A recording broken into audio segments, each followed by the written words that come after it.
Hello, good morning. Welcome back to Portugal and to get more building work. Needed to grab a trowel out of the adega. What's happening? So it turns out lots of people want to know a little bit more about our lime decision-making process. God knows why. That sounds incredibly tedious, but quite interesting if you're us. One thing we're not going to do, though, is I'm not going to explain the difference between hydraulic, non-hydraulic, aerated, all the things to do with the scientific reasons behind how lime is created. Because, quite frankly, if you want to know that, go Google it. We're not exactly experts. We're not experts in that kind of stuff, but we will talk a little bit from our own experience, from our own reading.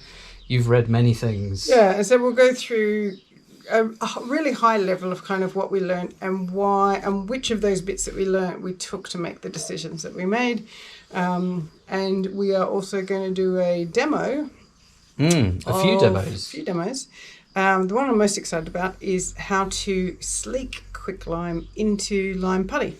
Yeah, so we're going to be coming back here into this location towards the end of the video to do some homemade chemistry lesson experiments, Breaking Bad style. Do not do this at home Don't try this at home stuff. We're also going to do some other kind of hot mixing of lime. We'll show you that. But where we're actually going to start things off is going back in time a little bit to a mistake that we made, and we'll kind of go through the process of showing you what we did to fix it. You may remember a few weeks ago that we filled some of the gaps in our stone walls in preparation for replacing some lintels, which are up here. And then shortly afterwards, we realized that we had used the wrong material. We'd used HL5 and sand instead of some kind of natural lime product. So today we start the process of removing this so that we can put back the right stuff. So our HL5 mistake led us to doing a lot more research. One of the things that we absolutely knew was that we didn't want to use any cement. The biggest reason is breathability. So in these natural old buildings, there's no damp proof course. So moisture comes up through the ground and through the walls, and we need to be able to have that moisture come back out and get evaporated in the air. If you put cement on, there is no way for that moisture to travel out through the wall. Cement is non-permeable, meaning it can't come through, so the water gets trapped. And I suspect that's what happened with our lintels, why they degraded, is water got into the walls, got into the wood, and then had no way to come out because they were cement rendered. And then the second one is about movement. So again, the way these buildings were built, they don't have the really strong traditional foundations like we would have. It's just an extension of the wall. So it's just a small stone wall that's in the ground, and then they build the walls up of that. And so what happens is there's quite a bit of movement in the walls. Now cement doesn't allow any movement. It's so hard that if there is any movement, it just cracks, and you'll see those cracks, and then water gets into the cracks, and then the water again is trapped in the walls. Going back to the breathability, can't get out. The reason that lime is great is it's actually this really kind of, it has a plasticity, as they call it, and it kind of moves with the building, which allows then the building to move a little bit, the stones to move a little bit, and there's no problem. So the lime doesn't crack. So those are big two reasons why we don't want to use cement, and really the two reasons that anyone with a stone building built like this, with no foundations, etc., should be considering lime and definitely not cement. Well, that looks familiar. But I'm glad we're taking it off. It's coming off quite easily. I mean, it's almost just like dust. So definitely don't think it was the right kind of material to be using to give the walls some strength. How's it going? It's exhausting. But you're smiling. Oh, yeah. Well, I thought it was going to take like a week to get all of this off, and I think it might take us A day. No, maybe two. Maybe two. Or a long day. A very long day, yeah. I don't know if we'll get it done today. Maybe. We'll looking, see. Definitely looking the wire brush on the drill driver, much better. slow, but Yeah, it is slow. but you can't use the hammer and chisel. No, my hands are a bit broken. So I'm even struggling just to hold the trigger in.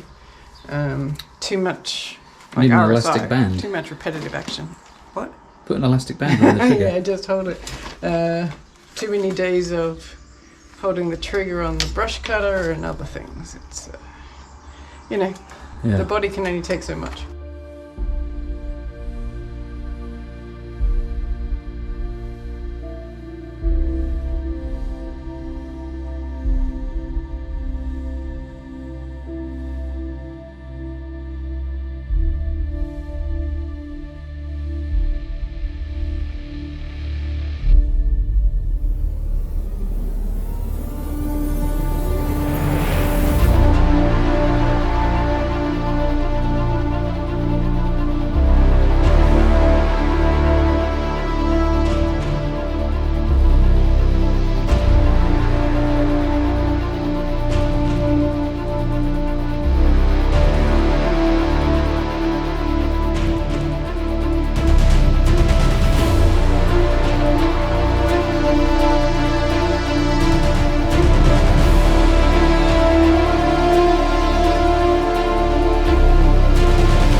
Well, that was a lot sweatier, but a lot faster.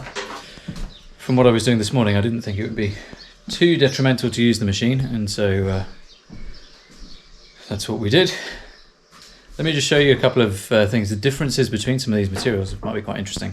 So this is our very sandy HL5. This is the hot lime mix that we did recently. It's still a little bit soft, but you can see how it's like, I don't know if it's going to show up on camera, but it's more like it's got like almost like a rubberiness to it. It's soft and sticky and flexible and nothing like this stuff down here. I just thought it'd be interesting to take a look at the difference between them.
So our walls look very deja vu-y, very similar to how they looked back in January.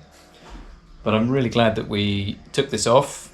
It came off way easier than the cement, obviously, when we took that off many months ago, which was A, a good thing, and B, makes me think it's even less of the right product, the way that we used it at least. And it only took a day, or just less than a day really, because we didn't get started until about 10:30, and it is now, I don't have a watch, and it is now just 5:20. So yeah, a good day's work, and we're back to the bare stone again. But we've actually prepped it a lot better than last time. We wire brushed out a lot of the loose stuff, and we went through with a soft brush just to kind of get some of the dust away. And so now we've got the next round of lime to do. What's going on? Doing some screwing. I'm making a stirring stick for our slaking barrel. If that means anything to you, well done. If not, don't worry, you're in the same boat as us. And keep watching, because you'll find out very soon. That we know what we're doing. No, you'll see it in action very soon. Yes. So tell me why we have chosen this kind of lime, this quicklime, rather than NHL? Okay. So one of the biggest reasons is we can find this locally in lots of places. I emailed like half a dozen places to find NHL, and I did find somewhere, and then by the time he responded to say he had it, I had moved on in my research and decided that we were going to go for quicklime. But that is one of the primary reasons, is it's really readily available, which means that we can go and pick up a bag. It's also much cheaper than NHL. That's just a byproduct. How much is a bag of Calviva? So this is like $4.95-ish. Yeah, $4.95. And the quote that I got for NHL 3.5 was €6.80 plus IVA. So coming in at closer to the €8 mark. Oh, so I think that's significant. And I also know that in many cases you have to order it by the pallet. The guy that I found, you didn't, but you did have to prepay, then he would get it in and then you could go and pick it up. They didn't do delivery. NHL would have been possible had we decided we wanted to use NHL. The biggest reason is there is a lot of evidence out there that NHL is a little bit too hard and isn't breathable enough for these old stone walls. That's not to say that NHL doesn't have its purposes and its place. It absolutely does, and we will be using NHL later for a limecrete floor. But for these stone walls that we're doing, the evidence suggests, and NHL's only been around for like 20 or so years, so there's not a lot of evidence and a lot of research and a lot of science done into it. So I do read it with a bit of a grain of salt. And also, I don't know who's funding the research and who's Everyone's trying to... got an agenda, right? Everyone does have an agenda. And that's the same with the marketing companies selling the NHL and also the companies that are doing conservation and suggesting quicklime, you know, because they're selling courses and books and all the kind of things. So I do read everything with that in mind, and I do often question, where's their agenda? What are they getting out of this? But I read a wide variety of sources, and our decision was really basically, if there's a chance that NHL is too hard and doesn't breathe as well as quicklime, then we shouldn't be using it on our stone walls. And so the solution kind of was, well, quicklime we know has been used for hundreds and hundreds of years and doesn't degrade a building. There's no evidence that it's bad for stone walls. So in all likelihood, it's going to give us a good result. NHL may as well, but there's not enough evidence to suggest that it's correct. So I would prefer to err on the side of caution and go for the traditional method, and know that we're doing the right thing by the building, and it's got breathability and it's got the kind of movement in it that the stone walls need. And as I say, there's definitely use cases for NHL. So a lot of modern builds are using NHL as a lime plaster these days. And so there are definitely places where it can be used, just not, I don't believe, for stone walls, for buildings that don't have DPCs and have small foundation bases. So that's the very lengthy ramble. But the other reason is too, it's you get a little bit more control. So you get to use this, and this is more Guy's field, but you do get to play with it as a product once it's been mixed for a lot longer than an NHL mix. Cool, so now we know a little bit about this product and why we've chosen to use it. Let's go and put it to use. Again, we're going to jump back in time to a time when I was mixing some of this stuff, and we have a slight improvement in our mixing approach, which involves one of these blue barrels to kind of keep it a little bit neater, tidier, and contain the reaction somewhat. So let's go and have a look at that, and then let's stick it on the walls.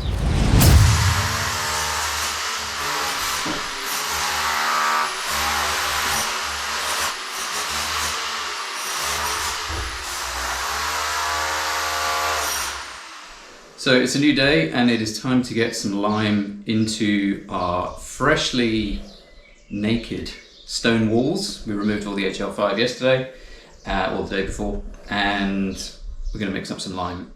In the previous video where we've installed the lintels, I mixed it on a spot board on the ground, and I made a bit of a mess. And so when we were mixing up subsequent batches, for that project, we found a slightly better, slightly cleaner, slightly tidier way of doing things, which involves this big blue barrel back here. Everything else is the same amounts of sand, the same amounts of lime, the same amounts of water. It's just going to be all mixed together in here. So it kind of keeps it all contained, keeps the reaction contained, and once it has cooked, we'll come back and mix it up with the big old paddle mixer that's over there in the corner. So I'm going to put on all my PPE and get to cooking. It's a bit like Breaking Bad, isn't it? It's a bit like Breaking Bad, yeah. Because you won't be able to hear me as soon as I put this on, I'm going to put two of my measures of sand, and my measures are in this small 10-litre bucket down here. So everything has been measured out by volume. So I'll put in 2 of the sand, 1 of the lime, then the 1.5 of water. I'm just using 1.5 for the water because I want like a slightly stiffer mix for pointing and for filling in the holes so it doesn't take so long to dry. And then once the water has gone in, the last measure of sand will go in on top, and I'm going to cover it with this board in the background. So that's what's going to happen. Oh, there we go. So you can probably hear it bubbling. That is the reaction of the quicklime with the water. It's going to give off quite a bit of steam. That's why we put the lid on top, just to kind of keep the heat in there, to cook it properly. I think it needs to get above 100 degrees in order to slake properly, but that is what's happening.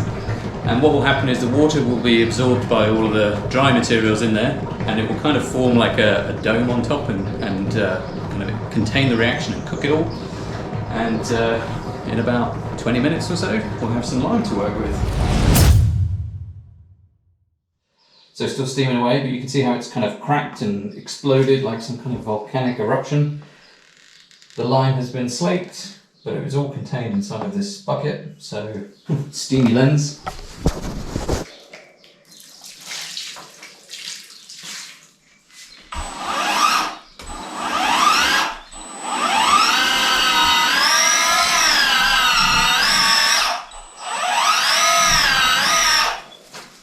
Steamy.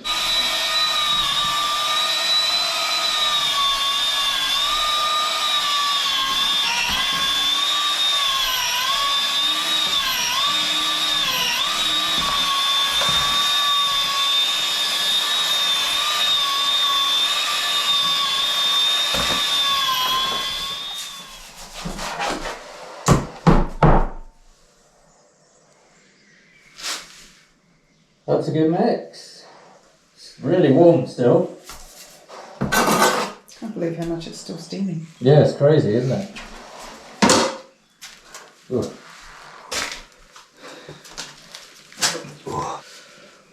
Warm, steamy. So what I tend to do is take some from there into this yellow bucket so I can take that to the area that I'm working on. So I've got a small trowel for the pointy stuff, bucket trowel for moving material around, and a hawk for putting stuff on to keep it handheld. So you can work with it hot, you can also let it cool down, and we could work with this tomorrow. I'm going to let it cool down a little bit. I'll put some in here, and then we'll start getting some stuff on the walls.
Good morning, it's a new day, and learning about lime continues.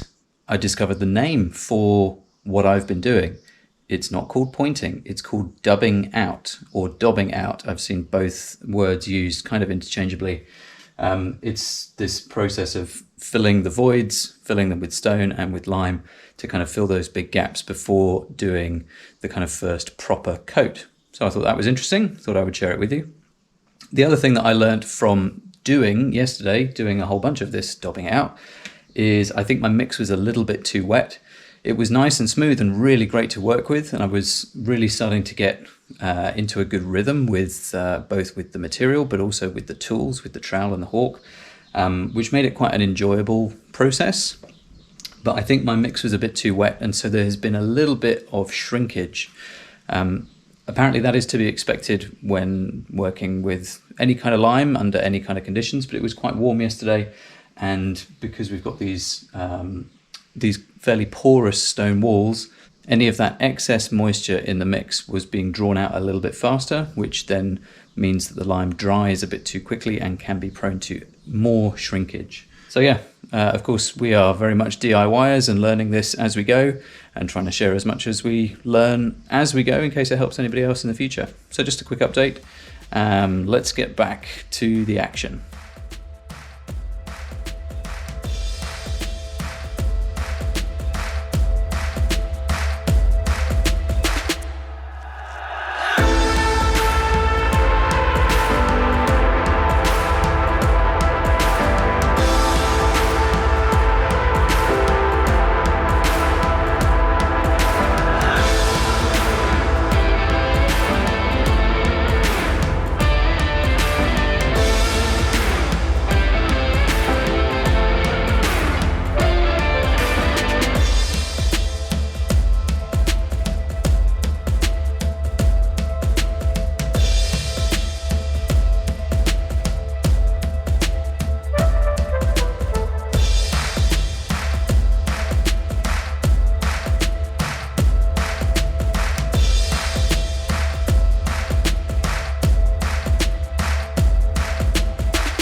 This big water butt here, or water canister, is going to become our slaking tank.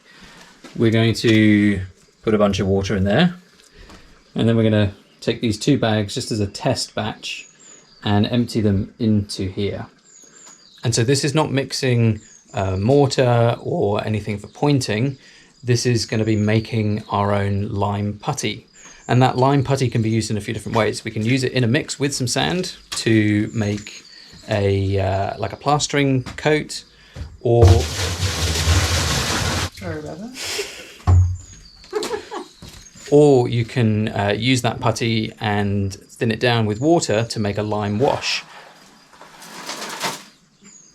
Sorry about that. Or you can use it to make a lime wash, and I think you can also add pigments to it and make your own kind of coloured lime paints, which we might experiment with as well, to add a little bit of splash of colour to the walls inside. And this is one of the things that I really like about the lime that we've chosen. This quicklime is very versatile and very affordable, as we were talking about earlier. And so you can use it to do the hot mix, to make a batch of mortar right there and then, or you can slake it and turn it into putty for use in a number of different ways as well. And the reason that we're doing this now and doing a bit of an experiment is because ideally this should sit for a while to mature. I don't know all the details of the chemical reaction that takes place, but ideally it should sit for at least a few weeks. Some people say a few months. There was some old incorrectly translated historical documents that said it needed to sit for 3 years, but that has now been disproven as false information, fake news, if you will. And so we don't really know how this is going to go because we've never done it before, so we just wanted to do a small batch. So essentially water in the barrel and the lime goes in. And so that bubbling reaction, the hot exothermic heat generating reaction, will take place in there, but then it will calm down and cool down, and we'll leave it for a few weeks before we try and do anything else with it. Before we start, a couple of things. Safety first and all that. We've got all the gear again. We've got some extra buckets of water in case we don't have enough in the barrel, or in case any gets spilled, we can then kind of wash it off as quickly as possible. We've got our lime. I've got a trowel. I'm going to just put a trowel full in at a time to start with so we can gauge the reaction. We also have a lid to go on afterwards, but I probably won't be putting that on until everything is inside. And we've got this handy little stirry stick that Kylie made earlier. I was first introduced to this idea of slaking lime, which I thought was bonkers when Kylie said, oh, you know what we should do is slake our own lime. There's a great YouTube channel that we watch called Chris Harbour Natural Building, and he's done some amazing self-builds, like almost all by himself. And he did a lot of lime plastering, and he slaked, I think, a metric ton of lime in a massive tank. And he didn't have a respirator, so he wrapped his head in a t-shirt. It looked kind of ridiculous. And used ski goggles. And used ski goggles, that was it. But when you've seen somebody else do it, and you've done a bunch of reading and some research, it kind of gives you a bit more confidence to give it a go yourself. So, still thought he was bonkers. Still thought he was bonkers. And I still think we're a little bit bonkers, but let's see what happens.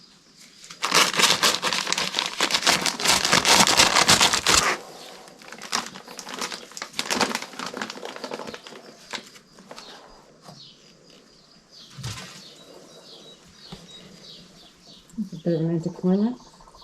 Bit of an anticlimax, let's put some more in. You want to move the bag a bit closer. I can hear it.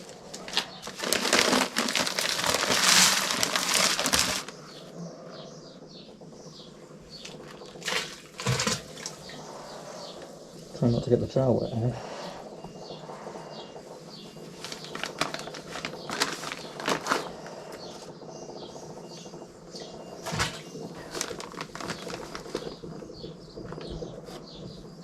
The hardest thing is it keeps falling off the trowel.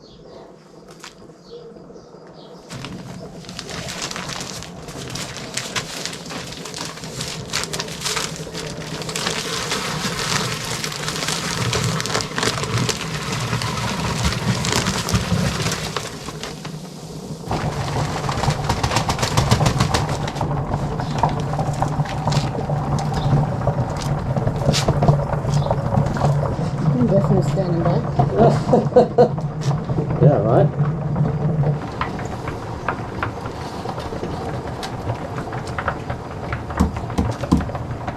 So, I think the reaction has finished. It's stopped bubbling, there's still a bit of steam, and it's still quite warm, but the plastic is still intact, so no worries about that. We haven't added the second bag. I'm going to let it cool down much more before we do that, just to be safe, and because we're not in any rush. But let me show you what it looks like inside. There's our putty.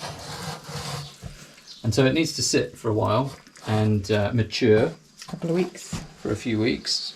Not entirely sure why, but that's what it needs to do. And we obviously need to make some more of this, because if we were mixing plaster, we're going to go through quite a lot of this. So we'll see if this is a practical way of doing it. It might be. Or we might look at some other ways of doing the fine finish coat plaster. Not sure. Lots of experimenting still to do. So there you go. That is probably more than you ever wanted to know about lime. Of course, if you have any more questions, stick them down below and we'll do our very best to answer them. Of course, we only can really speak from our own experience, which is fairly limited at this stage, but as we go through the process of working on this house, we'll get much more familiar with the material and how it works and all that kind of stuff. But yeah, hopefully you found this interesting. We'll see you next time.